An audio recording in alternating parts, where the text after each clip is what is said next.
The Federal Reserve hinted on Wednesday, January the 31st, that it's almost ready to start lowering interest rates, showing they believe they're nearly done controlling inflation. However, they also indicated that the first decrease in rates might still be a few months away. The central bank's main rate remains at about 5.4%, the highest it's been in 22 years. In its announcement, the Fed made a significant change by not mentioning the possibility of further rate increases, which it had done before.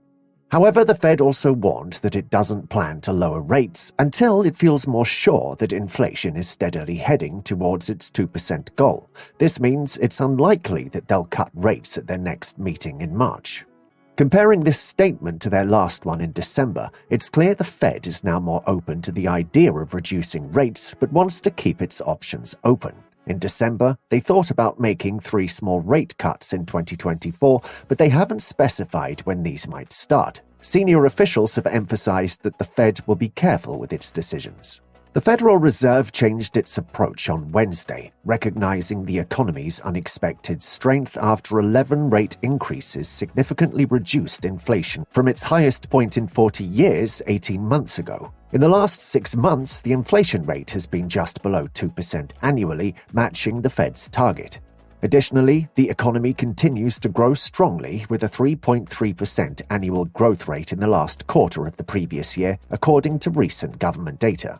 The Fed's evaluation of inflation and economic health comes at a crucial time during the presidential campaign, which is heavily influenced by how voters view President Joe Biden's handling of the economy. Since 2021, when the economy started recovering from the recession, Republicans have criticized Biden for the high inflation rates. However, recent economic indicators such as steady consumer spending, strong job growth, and decreasing inflation have been improving consumer confidence. During a press conference, Jerome Powell, the chair of the Federal Reserve, expressed that while the Fed is pleased to see signs of economic strength, it's still looking for consistent evidence that inflation is slowing down. "We're aiming for strong economic growth and a robust job market," Powell mentioned. "Our goal is for inflation to continue its downward trend as it has over the past 6 months."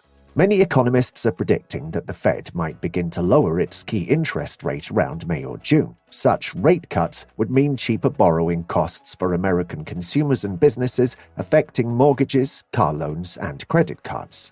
A year ago, there was a widespread belief among analysts that to reduce inflation and cool down the economy, there would need to be a lot of job losses and a significant increase in unemployment. However, the job market has remained stable. The unemployment rate is currently at 3.7%, which is close to the lowest it's been in 50 years. Also, the pressure from rising labor costs is starting to decrease. On Wednesday, the government announced that the increase in wages and benefits for American workers, which had gone up in 2022, grew at the slowest rate in 2.5 years during the last quarter of 2023. The Federal Reserve is close to achieving a soft landing, a situation where it successfully reduces high inflation without triggering a recession. However, if economic growth speeds up significantly, it could pose a challenge for the Fed. Faster growth, especially if encouraged by rate cuts, might reignite inflation. Conversely, any signs of the economy slowing down could lead the Fed to speed up its plans for rate reductions. Recently, there have been some signs of trouble in the job market, and if these issues get worse, the Fed might quickly lower rates.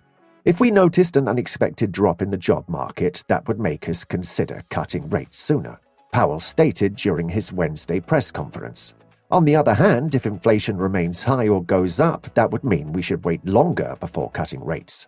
For the past few months, job growth has been concentrated in a few sectors like healthcare, government, and the hospitality industry, including hotels, restaurants, and entertainment.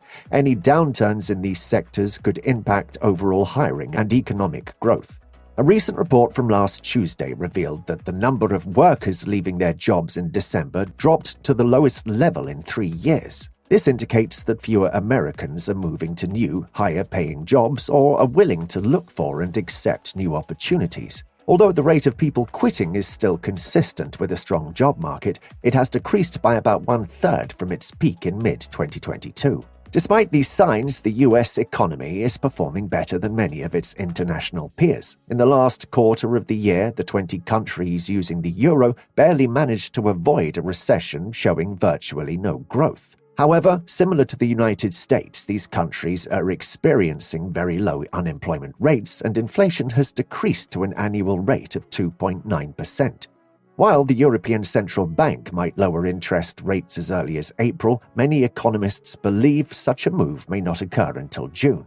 Powell was on the CBS News show 60 Minutes on Sunday night for a special interview. This interview happened on Thursday, a day after the Fed Wednesday meet. In the interview, Powell shared further details about the Federal Reserve's plan to deal with rising prices and hinted at when the bank might lower interest rates. The Federal Reserve has mentioned it might lower interest rates when yearly inflation reaches 2%. In December, a report showed that inflation over the year was at 3.4%. The next meeting for the Federal Reserve is from March the 19th to the 20th. Here are some important things Powell said during his 60 Minutes interview.